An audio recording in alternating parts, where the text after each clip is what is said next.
Web hosting. The reason why you need web hosting is to store your website files and images. To get started, go to HostGator.com. This is a very popular choice for web hosting and reasonably priced.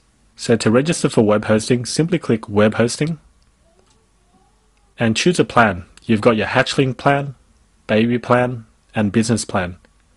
The difference is the Hatchling plan only allows one single domain name, meaning you can only host one www.yourdomainname.com.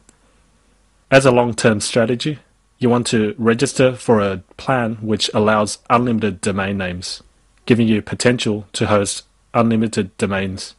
The next plan above, the Business plan, allows unlimited domain names with the added private IP and SSL certificate.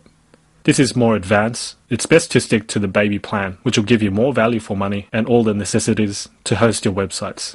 To register, simply click Order Now, and you'll see this, choose a domain name. If you've already registered a domain name, simply enter your domain name in I currently have a domain name and enter it in this field, and then continue to step 2. If you want to register for a domain name using HostGator, you can enter your choice of domain name here. The rest of the steps are quite self-explanatory. Simply fill in the form and your web hosting account should be created within minutes.